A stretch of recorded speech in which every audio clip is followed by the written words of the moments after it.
Hello, guys. Okay, so we've come at last to the final quadrant of the series. These are the alpha types. Now, the alpha types are interesting in this case because we've already seen all the other three quadrants, which means that the alpha types are sandwiched in between the beta types on one hand and the delta types on the other, and they're also diametrically opposed to the gamma types. In other words, if what we're doing in this series is essentially trying to see if a symmetrical structure emerges in reality through observation, then we have in this moment the highest opportunity to test all the information that we've gathered so far and see if the structure completes itself. So that's what we're going to try to see in these coming videos. So we're going to start here with the FESIs, beginning first with Charlie Houpert. In this video, I'm going to teach you how to read anyone. And specifically, what I want to do is give you 6 things. Okay, as we've seen before, Charlie Houpert has these very rounded gestures. They kind of take their time, and it's not just about the roundedness of them, it's about the delivery. He takes his time because sometimes FE users can have snappy movements, but the snap itself has timeliness. It has coordination, that's what I like to say. So notice how all of his gestures are punctuated emotionally. Emotional punctuation is what we see. And that's the last piece. I want to help you learn how to apply it. Now, as far as his ocular tension goes, here, for example, we can see that the area around his eye is not really trying to resist gravity, or it's not really trying to become sharp. Instead, it's kind of scrunching in over his eyes. This is what we call the gentle embedding of the eyes in their sockets, per se. And also you see this brightness around the pupil. There is a kind of naive, childlike, doe-eyed element to the eyes and a relaxation around the eye area. So this is a very prototypical FESI voltology. Okay, now we're going to listen into a bit of what he says. In this video, I'm going to teach you how to read anyone. And specifically, what I want to do is give you 6 things. How to read anyone. Specifically, what I want to do is give you 6 things that if you implement and think about these, you're going to know what people are thinking and feeling without them even having to tell you. Okay, so a list of 6 things that if you do these things, you will know what people are thinking and feeling. Now, remember, we talked about how this idea of making checklists of these 6 steps will get you X outcome. That's a very JE way of thinking. It's a very procedural way of thought. For example, with the TESI Terry Orbach, how he or she says, finding love again, 6 simple steps to a new and happy relationship. So we see some parity with that as well. And that skill is amazing. You can apply it in tons and tons of different circumstances. And that's the last piece. I want to help you learn how to apply it. Because a very, very common question that I see in the comments, and I appreciate those, but very, very common one is, Charlie, how do you make these charisma breakdowns? How do you see the frameworks that you see? And how did you learn this stuff? The answer is that I started by learning how to read people. That's so closely tied to the question of the charisma breakdown. So I figured, why not knock them both out in one video? So the charisma breakdown. So his video is called Charisma on Command.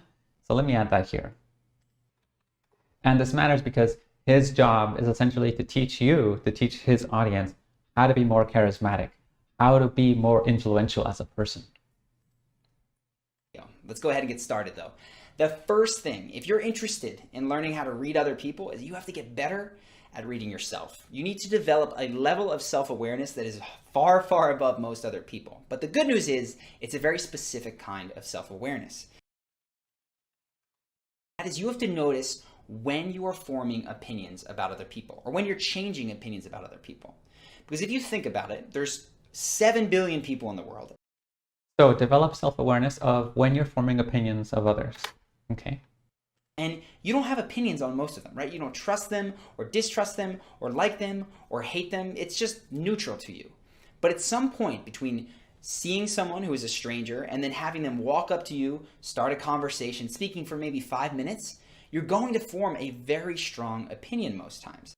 And that's going to be, you know what? I just don't trust this guy. Something about him has tipped me off. Or this guy's awesome. I would definitely hang out and spend time with him.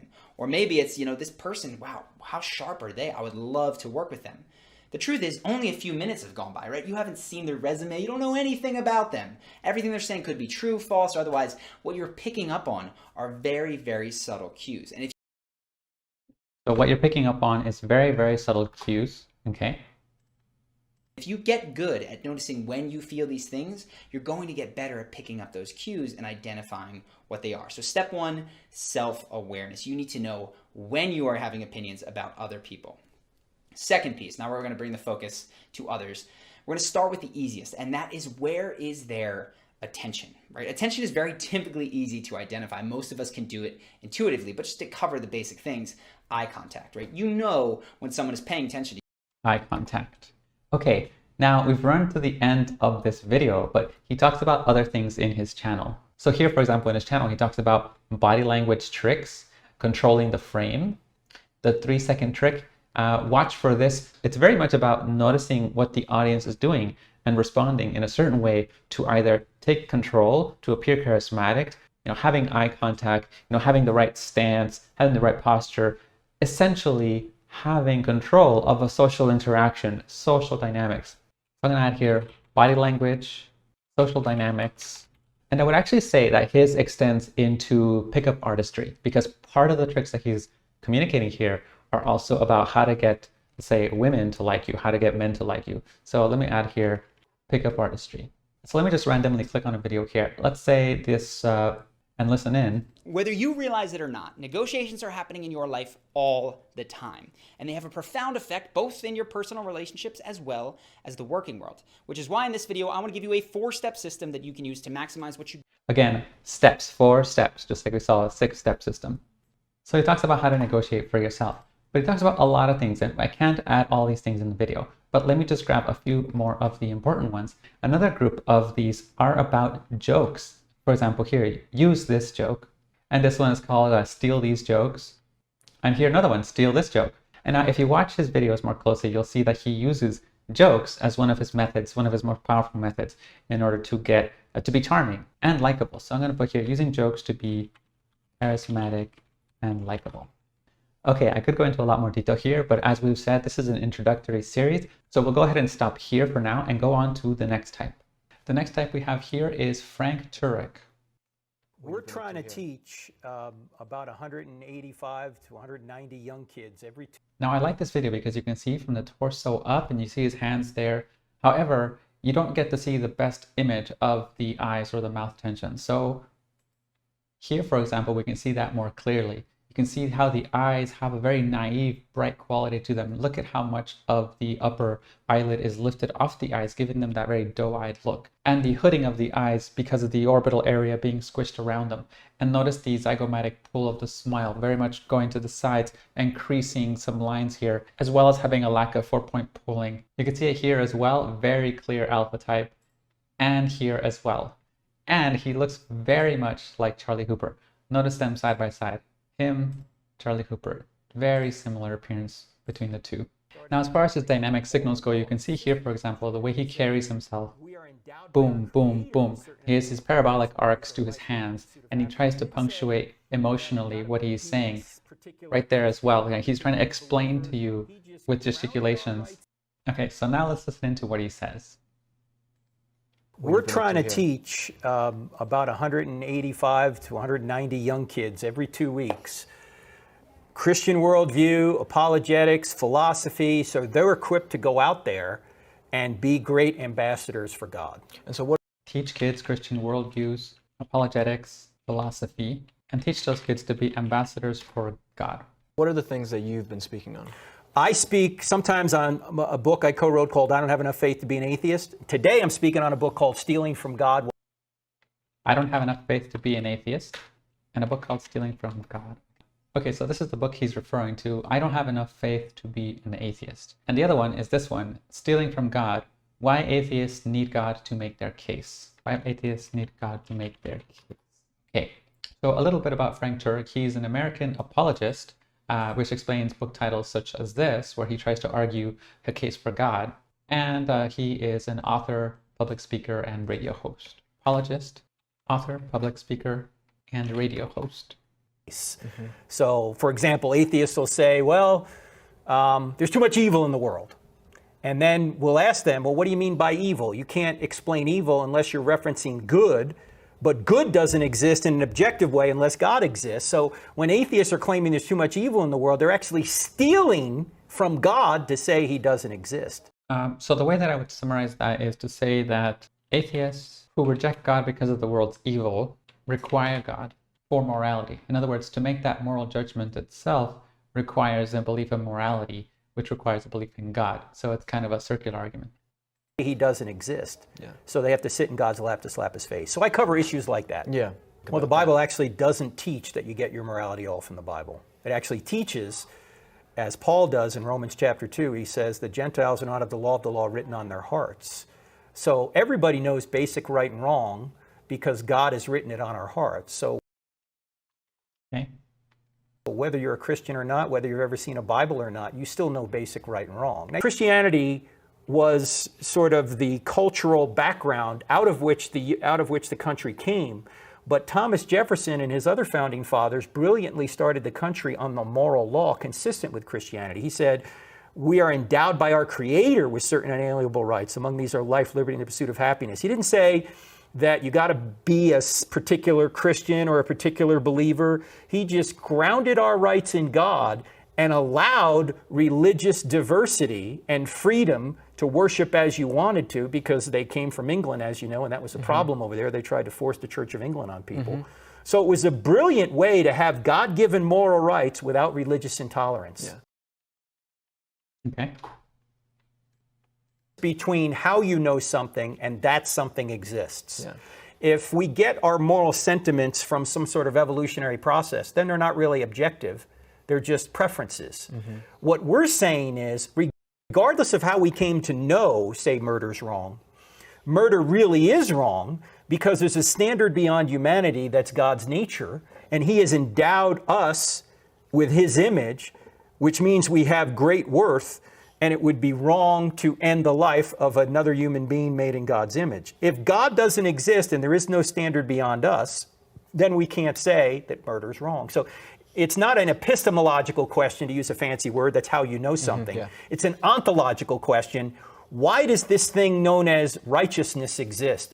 It can only exist if God exists. Otherwise, it's all just preference. You like chocolate, I like vanilla. Yeah. So we can argue all day about how we came to know murder's wrong. That's not the question. The question is, why is murder wrong? Okay, so what he's saying is basically that from an evolutionary argument, one could say that we get our morality from, let's see, evolutionary accidents, but then he says that they would just be preferences provided to us by evolution, and there would be no absolute moral right or wrong in the end. And so he makes that distinction between one being an epistemic knowing of morality and the other one being an ontological knowing of morality. In other words, right and wrong are ontological categories that transcend whatever evolutionary argument you might want to make as for why we know that ontological truth. So I'm going to put here, right and wrong are ontological truths. Evolutionary explanations provide contextual preferences, not truths. And so, by the way, he's also the kind of fundamentalist Christian who doubts the evolutionary process being an explanation for the origins of man, for example. There are other videos in which he talks about that more, but essentially he's a creationist as far as the biblical record goes. If we're just overgrown germs, if we're just molecular machines, if we're just moist robots, as the atheists like to say, then why is it wrong to kill another human being? So, if we're overgrown germs, molecular machines, moist robots, then why is it wrong to kill another human being? Okay, perfect. That leads us to the end of this video here. But there's actually something else about him that's important. He is known to be the founder and president of a Christian apologetic ministry called crossexamined.org. So founder and president of crossexamined.org. And if we go here to crossexamined.org, you'll see proclaiming the evidence for Christianity and cross-examining claims against it. So here, for example, he writes about problems with evolutionary biology, in which he questions the evolutionary interpretations, creationist, fundamentalist, proclaiming the evidence for Christianity, and cross-examining claims against it. So we're seeing some motifs here. First of all, there's a motif of logic and reasoning. The way he frames his arguments are in a way very concrete. He literally believes this is true, and he'll argue with you why that is true. Now, that doesn't have to be the case. There are Christians out there, for example, with Jordan Peterson, who don't take this more literalistic or fundamentalist route to their argumentation. But here, with Frank Turek specifically, he's grounding his beliefs much more on argumentations based on evident information, which has more correlation with the way SI does things than with the way NI does things. Okay, so that's enough for Frank Turek. Let's move on to the next sample here. This is Paul Adefarasin. Okay, so first we're going to look at the voltology here. You can see very clearly here the hooding of the eyes. You can see it more clearly in images like this. Yep, there it is. We can also see the smile has the very zygomatic pull with only 2 points here of emphasis, not 4, and the way that the skin kind of flexes out of the way, creating this curtain effect. Quite similar to the one we just saw here. Yep, same type. Now, as far as his energetics go, you can see here the head pushes, and you can see here the projecting hands. Yep, very JE. And the head nods. Yep. And here again, you can see they're a little out of frame, but you can see how he's projecting forward with his hands. So there we can see clearly that he's a JE lead. Now let's listen to what he says. The work of a pastor is transformational, and that underscores the difficulty, because transforming one human is an arduous task. So he says the pastor's work is transformational. So by the way, he's also a pastor or a minister. Transforming a congregational mass is Herculean, and transforming a continent requires one to be a believer in the extraordinary. I believe in the extraordinary. I believe in the extraordinary. The reason the work is difficult is because humans are not mere biological entities. Humans are not mere biological entities. And we just heard something very similar articulated by Paul Turek above, where he says that if we are overgrown germs, if we are molecular machines, if we're moist robots, then we don't know why it's wrong to kill somebody. So notice that both of them are using similar language. Here, he says humans are not mere biological entities. And here, rhetorically, Paul Turek is essentially saying that we are not mere molecular machines. We are not mere overgrown germs. There's something else here. There's something else to humans that goes beyond the simply mechanistic, the simply robotic. They are a convergence of genetics, cultural and psychological conditioning, history, nativity.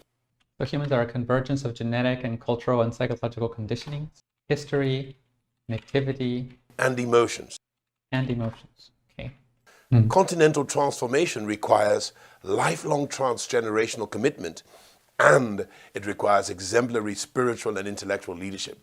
So pastoral work requires exemplary spiritual and intellectual leadership. Okay. Now, when he says continental, he's talking about Africa. So Paul Adefarasin is a pastor, a minister who works in Africa and is trying in some ways to be the pastor to the entire continent. By calling, therefore, a pastor is a transformational leader, and all this at the local level. Were the challenges of Africa entirely local, the work would be easier, but the context in which the African exists is as important in the work of transformation as the internal dynamics of the individual. So, but the context in which Africa exists is as important as the internal individual journey. So environmental context is important to personal transformation. Sometimes the political architecture of Africa compounds the difficulty of transformational work. There is famine, denudating poverty. There are environmental challenges, political ineptitude, as well as the unfortunate mismanagement of resources. Right. If there's corruption, political ineptitude, famine, then in your hierarchy of needs, your basic needs are going to take priority and you're not even going to be able to get to transformational work. So the problem lies in the atypical philosophy of leadership often adopted here on the continent, because, my friends, there is a difference between lordship. My friends, he says, where have we heard that before? We saw the same thing articulated by Drew Canole. In this short video, my friend, I'm going to show you how I start my day. In this short video, my friend, notice that he kind of acquaints himself to you. He almost assumes a camaraderie between him and yourself as a way of handling you. This is one of the ways that FE, especially adaptive FE, handles the audience, kind of assuming a positive relationship exists in order to kind of make that the case in the future. There are two critical virtues a leader must have in his arsenal: management skills on the one hand, and a humane heart on the other. So a leader needs management skills and a humane heart. If a leader has management skills but lacks a caring heart, The leader will merely run a government but will fail to lead a people into nationhood and the greatness of the potential of that nation. On the other hand, if a leader has a wonderfully caring heart but lacks management skills, the leader will do enormous damage to the economy and the polity. Yeah, right. So you need to have JE, that's the management skills, and FE in his case, that's the humane heart. Now, I wouldn't use this word because all the JE types, they have, a humane heart in whatever they mean by it. Everybody has something like that. And the polity. A philanthropic disposition ought to accompany managerial skills. So philanthropy. The leader should be able to manage resources and also be compassionate. Therefore, leadership and philanthropic disposition are two sides of the same coin. Being compassionate. Right, again, the combination of those two things. A one-sided coin is never legal tender in the affairs of men. Both sides of the coin are necessary. David, the 10th century BC servant leader, was to have guided the people with skillfulness of hands and the integrity of his heart. Heart and skills are two critical components of leadership. Leadership is therefore the combination of gray matter and red blood corpuscles. Often, the problem is that the institutions of the world dimension people simply as mere statistics. The result... See, that's what I meant. So the world sometimes treats people as merely statistical, and that's what he means by lacking heart. When an FE user says a humane heart, what it's talking about is a specific kind of treatment of individuals, of people, by highlighting their animacy. And so we're treating them as living beings instead of like numbers on a spreadsheet, that sort of thing. This is the imposition of ruinous economic policies leading to a rise in GDP but a fall in gross domestic happiness. So a bad leadership can give a rise to the GDP but a fall to the gross domestic happiness. He's pointing out how even if you might be on paper, mechanically speaking, doing well, a nation could still be doing poorly in, for example, the cultural sense, in the social sense. So Paul Adefarasin is a Christian minister, Bible teacher, and televangelist. Pastor, minister, Bible teacher, and televangelist. He works in several cities across Nigeria, and he is also the convener/host of the experience. Okay, so that's enough of Paul Adefarasin. So we saw some similarities between these two in terms of their Christian beliefs, but then we also saw some similarities between these two, Charlie and Frank, in terms of both of them focusing on tactics and how to maneuver social dynamics. By the way, regarding these two ministers, I could actually add more of these because it's actually quite easy to find FESI pastors. In fact, in some way, the prototypical televangelist, the prototypical minister is this very shade of FESI. That's one of the places where you can find them in society. And that isn't by accident, because first of all, you would expect to see in a leadership position such as theirs, a JE lead. But more specifically, FE, because there's communal leadership, there's collective leadership, and so statistically, you would find FE more represented in communal leadership roles versus how TE is more represented, for example, in managerial leadership roles. But secondarily, you have the auxiliary SI here, which is more compatible with orthodoxy or fundamentalism. And that again, it's because SI is very careful with its data. It wants to anchor to something evident, to something literal and something true. This is different than what we saw in, for example, the FE&I types like Ralph Smart here. Even though he believes also in the transcendent and the divine, he describes these things differently. For example, here where he says, and when we talk of the law of attraction, which is actually the law of correspondence, going back to the 7 Hermetic principles, the law of correspondence, as above, so below, as within, so without, how we feel internally will determine what we attract externally. So the law of correspondence, as above, so below, as within, so without, this is the isomorphic structures that he senses. And so for Ralph Smart and for many other high NI users, there is a different sensing of the ontology of reality, right? So there are similarities and differences between the FE and I here. On the one hand, they share the ontological acknowledgement of the animate, of the conscious, of the will, of morality. That has to be in some ways fundamentally there alongside what we call material things. They are of like equal validity in some ways. But the FE&Is tend to also have this other a priori belief in isomorphic structures, in correlations across distances. For them, these isomorphic structures are a kind of a priori that you could sense, that they are there just as self-evidently as Frank Turek was saying that, it's self-evident that a morality exists ontologically because we can know that things are right and wrong, which is what you would expect to see as the difference between auxiliary SI and auxiliary NI. But I also want to show other shades of FESI. And so we're going to move now on to a different shade, beginning here first with Josh Axe, or Dr. Axe, as he's known. Hey guys, Dr. Axe here, founder of draxe.com and Doctor of Functional Medicine. Okay, so right away we see the slanting outer edges, we see the scrunching of the eyes, as well as the FE smile. You can see the very zygomatic curtain pulling effect on the sides. Here you see a photo of Dr. Axe close up. You can see here the hooding of the eyes, the lack of tension around the eyes, and the highly zygomatic smile, which also doesn't seem to have tension pulling it. He looks incredibly similar to Charlie Hooper here. Look, they almost look like they could be brothers. Okay? Dr. Axe here, founder of draxe.com and Doctor of Functional Medicine. Today I'm going to share with you in this video the top foods, supplements, natural treatments. Foods, supplements, natural treatments. Take a look at the parabolic motions. Again, he's coaching you through what he's saying. He's guiding the presentation to you. So Doctor of Functional Medicine.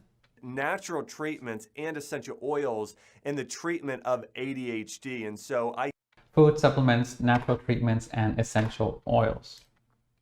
guarantee that if you follow these tips with yourself or a child you're working with, you're Again, if you follow these tips, this idea of bullet points is very common among JE leads.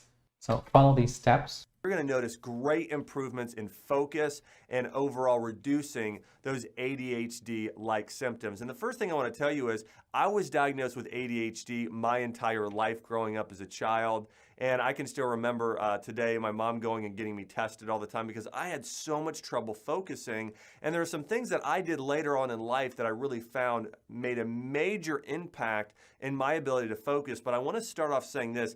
ADHD is not really a disease. ADHD is people, and whether it be a male or female, it's really the way your brain chemistry works and some of its personality traits. And so I'll talk about this a little later on, but most people with ADHD, it's much more male-driven, especially male children. And also, a lot of times there are different types of learning. People can be kinesthetic Okay, so ADHD is partially personality-driven.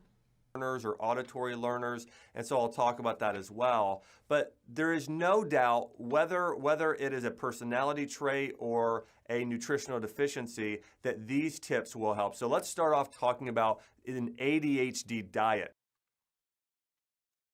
Okay, and then he continues on to give some more dietary advice, which is not going to give us as much psychological information. So to get a better sense of what he talks about as a whole, we're going to look here at his channel. Here we have some of his topics. So for example, best gifts for fitness enthusiasts. Hey everybody, I want to share with you 5 of my healthiest gift idea for fitness enthusiasts out there. And if you want to support somebody in getting healthy this next year, I want to share with you my top 5. Again, top 5, this numerical count. Number 1, keto matcha, all right? Matcha is amazing. It's a natural energy booster, so this is something that... Energy booster. So advice for fitness enthusiasts, health and wellness are themes that he focuses on. Another video he has here is called Keto, Paleo, Vegan, and Collagen Diets. What's the difference? So I'm going to summarize this as dietary advice and take away ADHD as a specific one since he talks about multiple kinds of diets. Next we see my daily supplement routine, vitamins and supplements, how to relieve anxiety naturally. So anxiety relief. Here we see how to achieve better sleep. And the last one I want to add here is beauty, nutrients, tips and tricks. Okay, as you can well see, there's a lot more I could add, but I just want to summarize to get a sense of what the motifs are. So what we see with him is a lot of focus on health, yes, but not just health in any sort of sense. There are a lot of life coaching motifs here, for example, how to achieve better sleep, how to relieve anxiety, how to work out properly, how to fast. He's not just a doctor, he's also playing the role of something like a nutritionist and a personal trainer. So I'm going to put here life coaching and nutrition. Okay. And we see a lot of similarities between Dr. Axe and Drew Canole. Both of them have this focus on, exercising, nutrition, and so forth. but their channels are also slightly different. So for example, here in Drew Canoli's channel, we see, again, get better sleep, as well as let go of trauma, which is similar to saying anxiety relief. But at the same time, we also see other things such as 10-minute guided meditation for confidence, how I attract money and wealth. Again, this is the law of attraction idea, and strengthen your intuition, how to sharpen your intuition. So we see exactly what we would expect of these two individuals. On one hand, Dr. Axe focuses more on literal information in terms of giving you only advice that relates to things and objects that would increase your capacity as a human being to feel well and so forth. Similarly, we see the same thing in Drew Canoli, but we also see themes that have to do with, for example, meditation, law of attraction, and other more esoteric practices as well, just as we saw with the other high NIs that we've seen so far. And so it seems like this is also crossing over, not just with Dr. Axe, but with the pastors. So in different domains, the pastors, when they are theologically driven, but their theology is more literalistic. Dr. Axe is also health driven, but his health advice is more, again, literalistic. Whereas the FE&Is, if they have a spirituality, it's more esoteric. If they have health advice, it's also more esoteric. So for example, Drew Canoli is more similar to the SEFI that we just saw, Hitomi Michizuki, and the Crystal Witch Shade and so forth, in terms of how they approach the spiritual, whereas the FESIs approach things much more concretely. But okay, so that's enough of Dr. Axe and the health and life coach shade of FE leads. Now we're going to see a different type of FE lead. This is Ben Saltzman. And you want to increase your impact.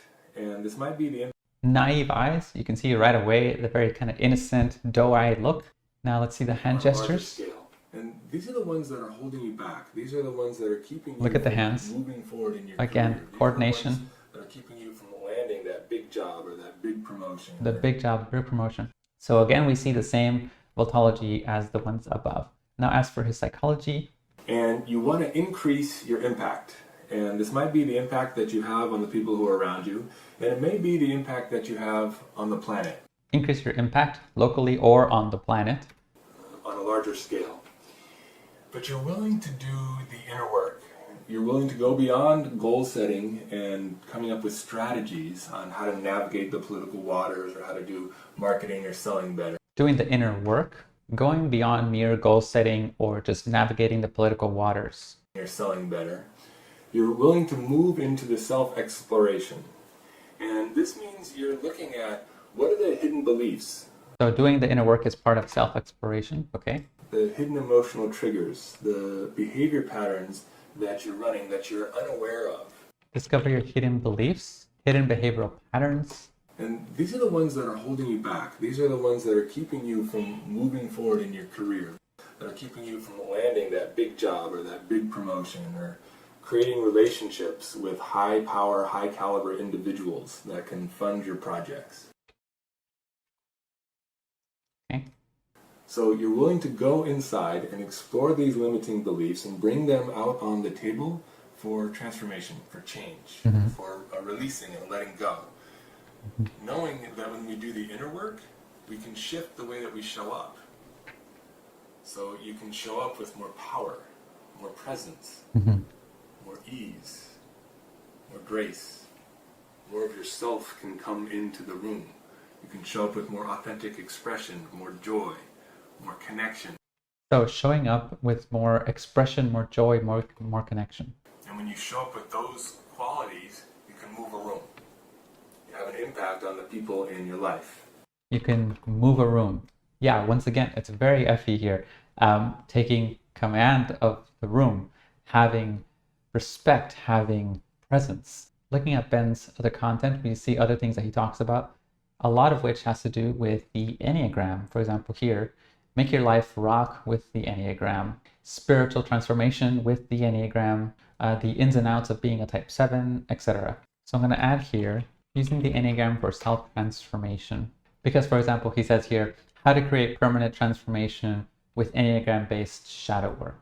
We also see some other topics here, such as, for example, forgiveness. How does it work? And Ben talks about grieving. So how forgiveness works, grieving, Enneagram-specific life coaching, because I think that's what's happening here. Okay, so that's Ben Saltzman. Now we're going to move on to the next sample, which is David Rubin. So I'm excited about that, and I just haven't had a chance to do one of these live streams just to kind of thank you guys for that. So a heartfelt thank you for getting us to cross the 1 million threshold.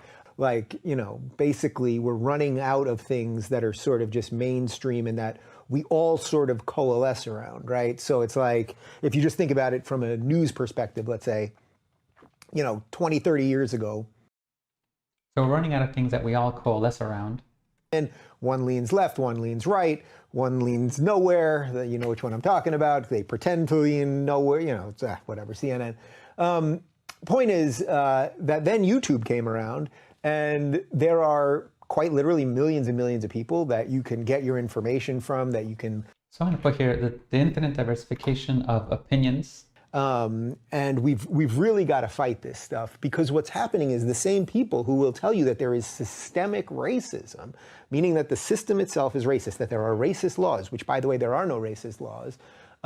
It doesn't mean that racism doesn't exist. Okay, so he's a political commentator.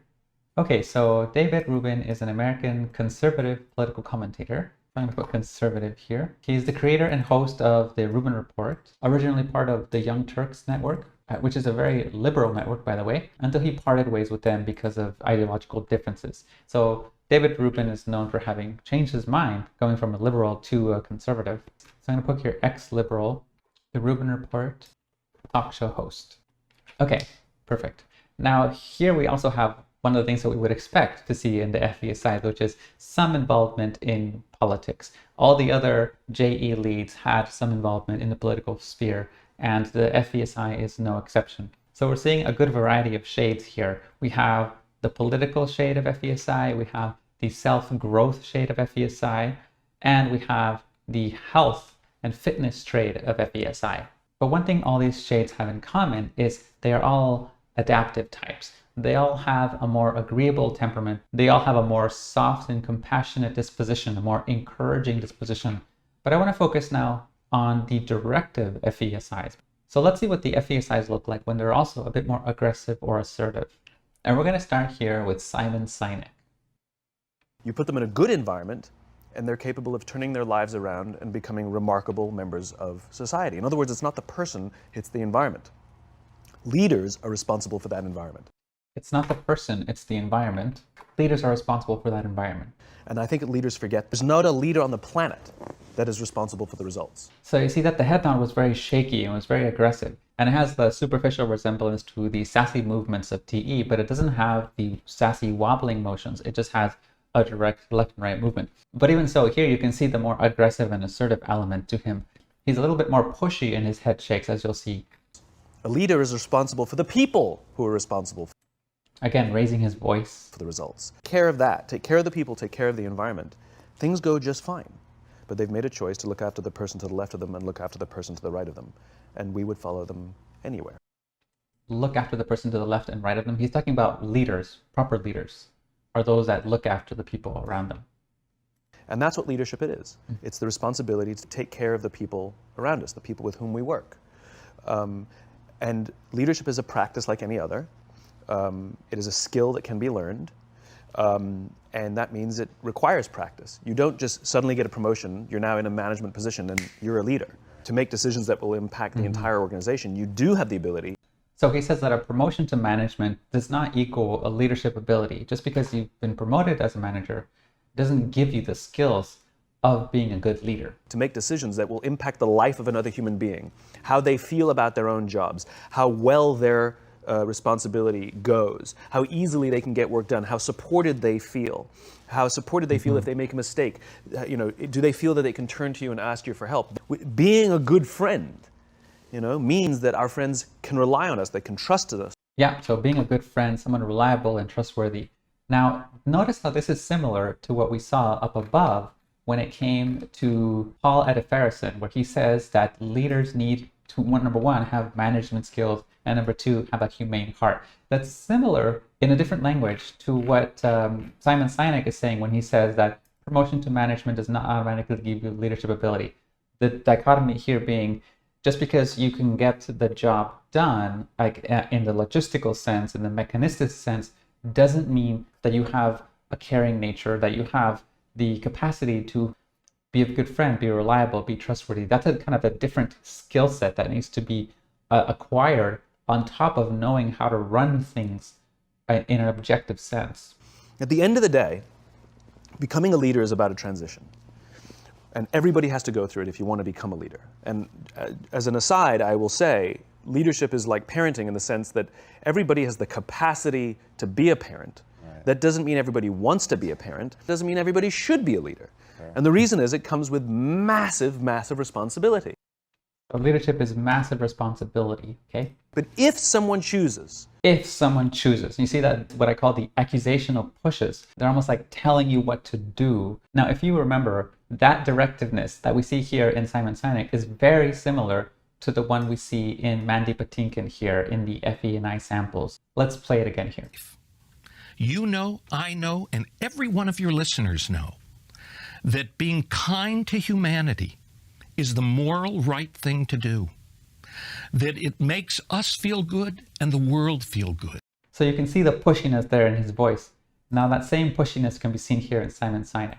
And notice also that just like Mandy Patinkin, who's talking about our kind of a responsibility that we have to our humanity, Simon Sinek is talking here about how leaders have a responsibility to those below them. So holding people accountable to the responsibilities that they ought to live up to is part of directive FE.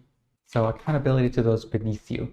Now, Simon Sinek has also written several books. For example, this one called Start With Why: How Great Leaders Inspire Everyone to Take Action. Okay. And this one called Find Your Way: A Practical Guide to Discovering Purpose for You and Your Team. Okay. This word purpose comes up a lot with the FE users, as well as meaning and purpose. And just one more here. This is called Leaders Eat Last: Why Some Teams Pull Together and Others Don't. Perfect. Now, there's so many things about Simon Sinek that we could talk about. I just want to talk about one more thing, and that is his idea. One of the ones he's most famous for is the idea of the golden circle. And he says that very few organizations know why they do what they do, and that the why of the organization is a purpose, a cause, a cause that you believe in, a cause that matters. And that is the seed that promotes people to rally around that why. You know, it could be solving a world crisis. It could be some ethic, some value. And then the how and the what, it kind of emanates from that place. But if you don't have a strong why are you making a company? What for? Is it just to make money, or is it because there's some good that you want to offer the world, right? So he says that purpose, that meaning, is what sustains a company, and that's what defines successful companies. So I'm going to add here, so knowing what, how, but also why the company exists. Understanding the purpose and mission of the organization. Okay, I'm going to stop here now because I could go on forever about Simon Sinek, and we're going to move on to the next sample. Here we have another familiar face. This is Tony Robbins. Now, since we've seen Tony Robbins before, let's jump right into his psychology. The thing they all have in common, I think, is they're hungry. And I know that sounds simplistic, but I believe that's the single most important element that separates the quality of people's lives. So being hungry is the most important element regarding life quality. It's not just the ability to have hunger, but to sustain it. Hunger means that you want more. You want more of yourself. You want to make a bigger difference. You want to be a better parent. You want to... So hunger equals wanting more, being a better parent, making a bigger difference. You want to do something more than there is today. They've had a birthday with a 0 on it. They've gone through a divorce. They're starting a business and they know I've got to have a different level. Or they're the best in the world and they're always looking for that edge that makes the difference. What keeps you hungry? I am hungry. I think what it is Nice. I am hungry. I think everybody is born with hunger. Like there's a desire to grow, to expand, to learn. And so everyone's born with hunger, a desire to expand, to grow, to learn. So ambition, in a way, ambition, drive, motivation. I think that's what he's saying when he says hunger. So I'm going to add here ambition and drive. But I think if you can find within yourself the part of you that wants to constantly give something more than yourself, if you can find a mission larger than yourself, then you're more pulled to do something than trying to push yourself. And pull has much more power than push. Find a mission larger than yourself.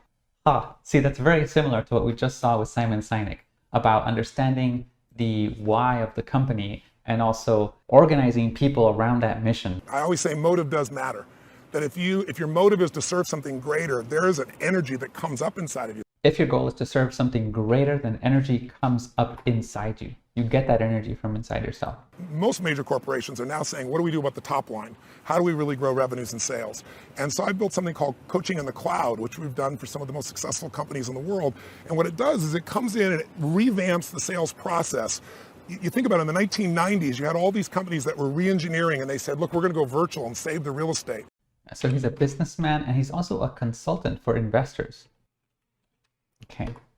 There weren't great tools then, there are now, Salesforce.com being one of those, right? But the challenge is they've lost some of the disciplines that maximize the process. So we also, though, are showing people how to maximize technology. So I have a patent pending process in a company that's working with everybody from General Electric to Reuters. It's called Knowledge Now. And it allows you to take the knowledge you need instead of learning the old style. We got great technology and an old way of. Okay, so he's also involved in technology. We read here that Tony Robbins is an American author, coach, speaker, and philanthropist. Motivational speaker, life coach, philanthropist, author. He is known for his infomercials, seminars, self-help books, including books Unlimited Power and Awaken the Giant, which we took a look at previously. Perfect. Okay, so that's Tony Robbins. Next, we're going to look at Tai Lopez. It was just how it was meant to be. No, look yourself in the mirror sometimes and go, you know why I'm not happy? It's because I didn't listen 10 years ago and I got in the wrong career. I didn't listen 10 years ago. You know I'm not happy? Because I married the wrong damn person for a reason. You made a bad choice. But it didn't have to be that way. So we can see the directivity and the FE here pretty clearly. Now, as for his ocular tension, we can see, for example, here a bit more closely, if we zoom in, the relaxation around the eyes and the naivety in the eyes. We can see the gentle embedding of the eyes and here as well. So listen to what he says. No, not everybody's a winner. That's like saying everybody's blonde. There's a definition of what blonde is. Blonde is like this yellowish hair. So you lose meaning when you start going, everybody, there should be pain. You go, no, no, no, no. It was just how it was meant to be.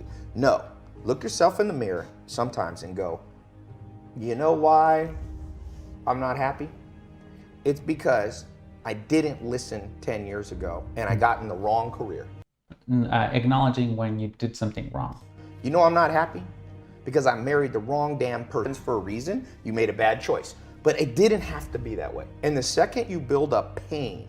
So he has this idea of building up pain around the mistakes you made, really taking them seriously, and then being able to learn from that pain, learn from those mistakes. So accepting that mistakes were made and also learning to take in the pain and using it to avoid future mistakes. Okay, he's one of my main mentors. He told me, I said, do adults change?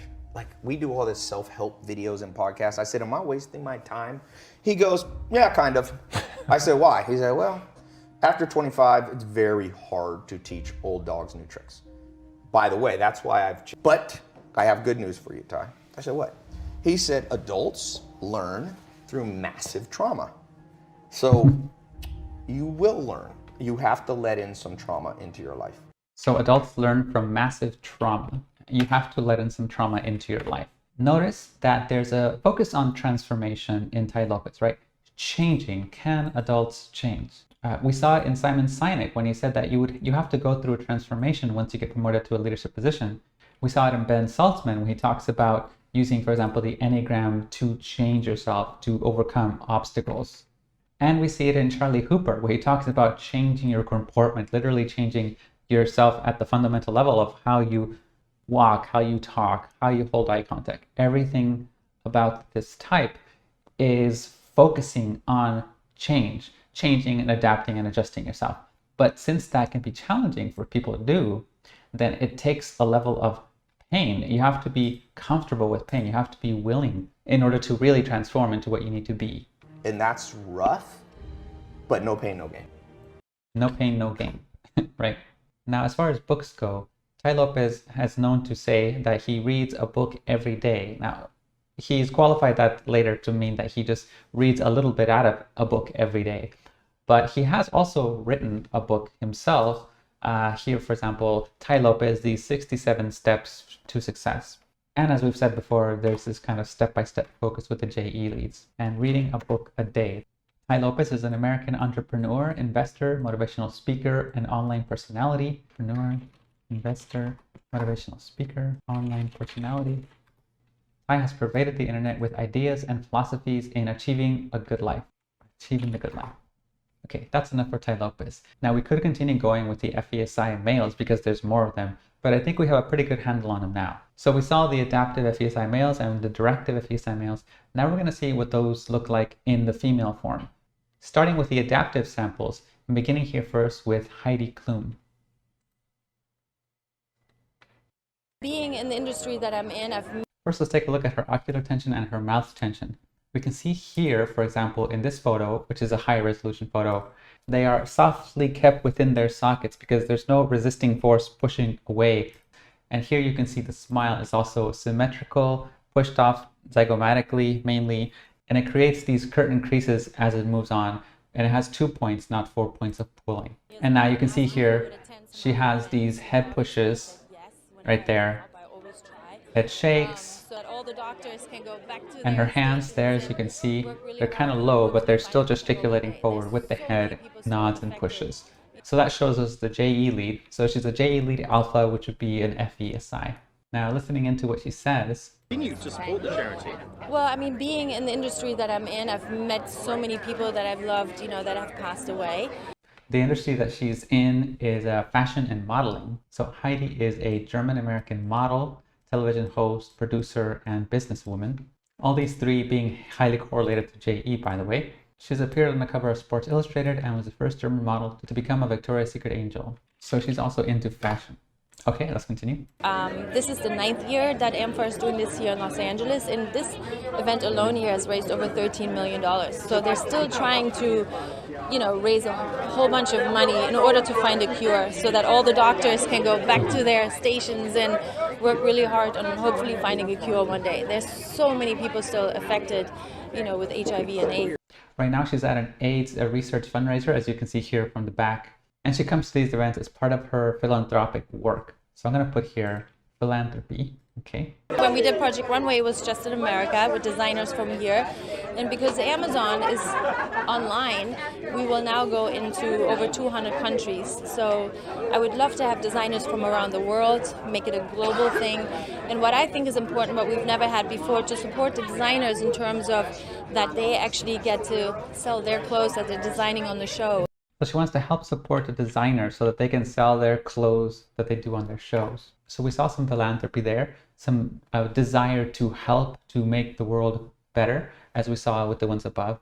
But we also see a focus on things like fashion and modeling, caring about aesthetics and so forth. And we saw this care for aesthetics and fashion mostly in the gamma SF types. So that would be the FISE and the SEFI. But the FESI is also an SF type. So we see a little bit of convergence here between those two in terms of having things that are personal and also aesthetic. Now let's look at another FESI female. Here we have Emma Watson. Once again, you see immediately the alpha ocular tension and the mouth tension.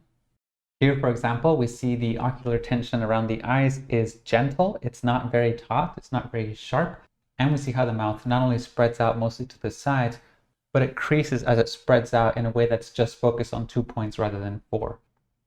We're trying to achieve gender equality, but I think the really cool thing about He for She. So trying to achieve gender equality, she has a project called He for She. Is that we aren't just, you know, an education or an awareness campaign. It's wonderful that people are talking about it, and it's great that so many people are talking. You see the head push right there, the hands. You can see the JE energy there. Talking about it. But we're more than just an awareness campaign. We are mission. That's really interesting. That cut out there, but she was saying that He for She is a mission. Because there's this perceived notion that gender inequality was sort of a thing of the past, that we've sort of figured that one out and, you know, we're kind of where we need to be. But when you start to look even just a little bit deeper beneath the surface, you start to realize that actually we've got quite a long way to go. I think there's this perception that feminism or gender equality or like women's issues are to be talked about by women, that it's for women and women are like this separate thing. But of course, women are human beings and these are human rights that we're talking about. So we kind of need everyone to be part of the conversation. And that was really what He for She is about, and how He for She was born, was that we wanted to make sure that the conversation was inclusive. And also we were talking to people that didn't agree with us. So having inclusive conversations about equality, you know, and including everybody in the discussion. Okay. He sort of started to elaborate more, and he was just saying that he found the pressure to fit this male mold and to conform to this kind of lad culture of like this very heavy binge drinking actually really kind of soul destroying. And so male pressures to conform to male stereotypes. We read here that He for She is a solidarity movement for advancing gender equality initiated by the United Nations, grounded on the idea that gender inequality is an issue that affects all people, socially, economically, and politically. And it says here in 2014, Global Goodwill Ambassador Emma Watson delivered an address to the United Nations in New York, focusing on her personal and professional motivation for establishing He for She. So I'm going to write here, Global Goodwill Ambassador, also activism, and of course, she's an actress. Okay, we're seeing some similarities between these two. In the case of Heidi, she focuses on health. In the case of Emma Watson, she focused on equality. But both of them have this advocacy for something that could be done to help the world out. And we've seen that a lot with the agreeable types, both the Seeley types and the adaptive types. So this also fits the pattern that we've seen in the rest of the database. So this gives us an idea of what the FESI female looks like when they are adaptive. Now we're going to take a look at what they look like when they're directive. Beginning here first with Becky Bailey. Now here you can see with the hands, the enveloping motions, the parabolic arcs. Yep, right there. She times it with her voice and her message. She has this coordination of impact. Yep. As far as what she says, it's quite interesting actually. Let's listen. We want to shift from that. That's a reliance on fear to a reliance on love. Love not being an emotion like gushy, gushy, gushy, but love is a decision to bring the best of ourselves to each moment. So she says that love is not gushy, gushy. Love is a decision to bring the best of ourselves to each moment. I have some calmness about me, Right. some consciousness of what I'm saying. Because with fear, fear always focuses you on what you didn't do. It's negative. And someone highlights for you what you've done wrong all your life, that at some point around 9, 10, 11, 20, 30, 40, it coalesces into a belief that I'm not good enough. I got a lot of degrees. So lifelong criticism coalesces into beliefs that I am not good enough. Not good enough. Absolutely. They're going to find out. And that's from relying on fear, telling you what you've Right. done wrong. So love focuses on what I want you to do. Fear focuses on what you did wrong. So love focuses on what I want you to do. Fear focuses on what you did wrong.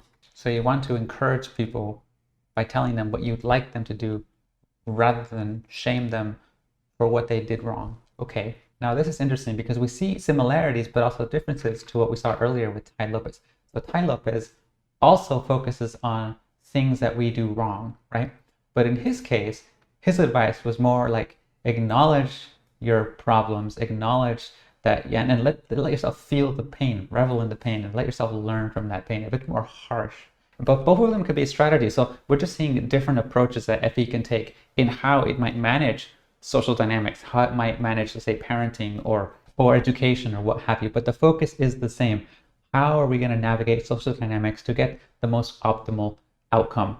The world is not going the way you think it should. For example, from the parent, let's say you're the parent and I'm the child. From the parent's point of view, it's not going your way because you want me to clean up my room. Now, from a child's point of view, let's say I want to stay up and you want me to go to bed. So discipline starts with those conflicts of needs, and that creates upset. So, Okay. so what happens to us when we get upset? In other words, what happens when our buttons get pushed? Right. To our brain. To our brain. You're supposed to be going to bed, not dinking around in your room, when I get upset, my brain downshifts from the higher centers to the lower centers of my brain. I open my mouth, out comes my, like, what did I tell you? Da, da, da, da, da, da. Okay, so we want to move away from the lower center instinctual responses to more higher level conscious responses. Okay, cool. Right. So the question is, how do we get out of these lower centers? Right. How do we get out of these lower centers? So Becky Bailey has a whole thing around her. She's actually quite a personality. She has her own website here, which is called Conscious Discipline. As you've seen already, she focuses a lot on discipline. And here we read a bit about her. She is an award-winning author, renowned teacher, internationally recognized expert in child education and developmental psychology. Child education and developmental psychology.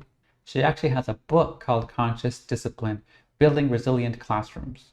But also other ones such as this one, I Love You Rituals, fun activities for parents and children that boost brain potential, encourage cooperation and caring, promote learning and literacy, increase attention and decrease power struggles, builds bonds of unconditional love.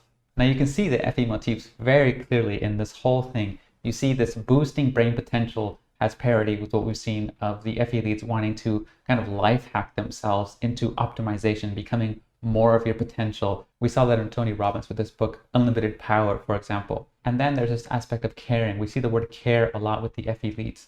And here with increasing attention and decreasing power struggles, we see again social dynamics, this idea of wanting to make more harmonious relationships between individuals. Okay, I think that's enough about Becky Bailey. Now we're going to take a look at one final example of an FESI female that is also directive, and that would be Celeste Headlee. So this world that we live in, this world in which every conversation has the potential to devolve into an argument, where our politicians can't speak to one another, and where even the most trivial of issues have someone fighting both passionately for it and against it, it's not normal. Pew Research did a study of 10,000 American adults, and they found that at this moment we are more polarized, we are more divided than we ever have been in history. So I'm going to add here, a world in which every issue is passionately polarized is not normal. We're more divided now than ever before. We're less likely to compromise, which means we're not listening to each other. We're not listening to each other. And we make decisions about where to live, who to marry, and even who our friends are going to be based on what we already believe. Again, that means we're not listening to each other. A conversation requires a balance between talking and listening, and somewhere along the way we lost that balance. So a conversation equals a balance between talking and listening. Now, part of that is due to technology, the smartphones that you all either have in your hands or close enough that you could grab them really quickly. So technology has facilitated the polarization. Kindergarten teachers, heads of state, plumbers. I talk to people that I like. I talk to people that I don't like. I talk to some people that I disagree with deeply on a personal level. So talking to people you like and dislike, basically everyone. But I still have a great conversation with them. So I'd like to spend the next 10 minutes or so teaching you how to talk and how to listen. This idea of teaching you how to talk and how to listen is very similar to Charlie Hoopert's idea of social dynamics, how to interact with a person, how to come across a certain way. Many of you have already heard a lot of advice on this. Things like look the person in the eye. Right? Charlie Hooper was just saying that. Think of interesting topics to discuss in advance. Look, nod and smile to show that you're paying attention. Which is not wrong. Repeat back what you just heard or summarize it. So I want you to forget the same skills as a professional I wanted to forget all that stuff. Okay. Interviewer that I do in regular life. So I'm going to teach you how to interview Notice the parabolic motions. People, and that's actually going to help you learn how to be better conversationalists. Learn to have a conversation without wasting your time, without getting bored. And okay. So teaching you how to interview people.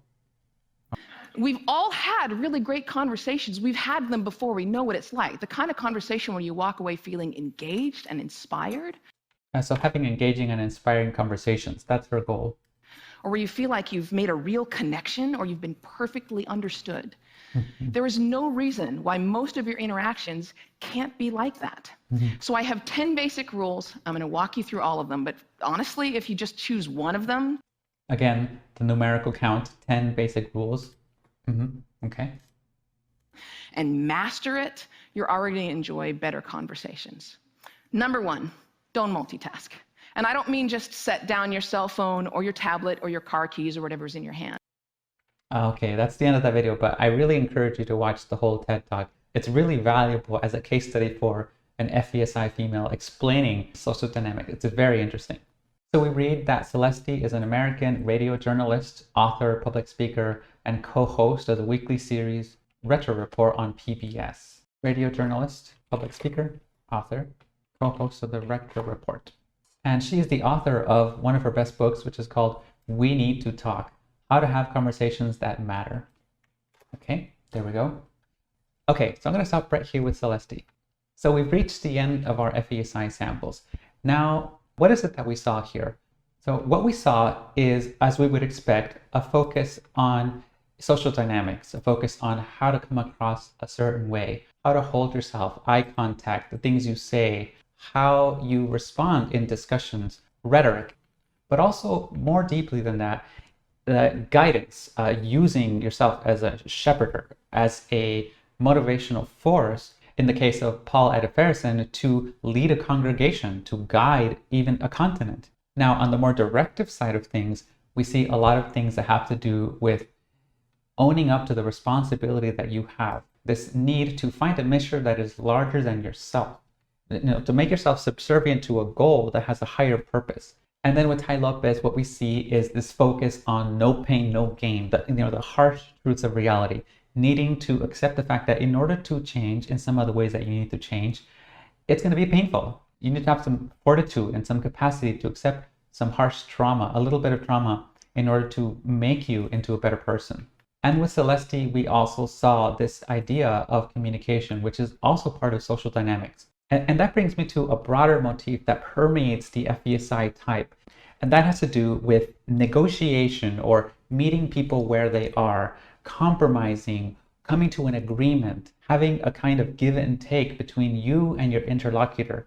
That's directly articulated with Celeste, where she talks about having communication where it's bidirectional and there's a kind of consensus that is reached. But we also see it with Becky Bailey when she talks about the parent and the child decreasing power struggles. One has to encourage cooperation. In other words, compromise, or meeting people where they are, creating win-win situations. And this is not just in the adaptive types, but also in the directive types.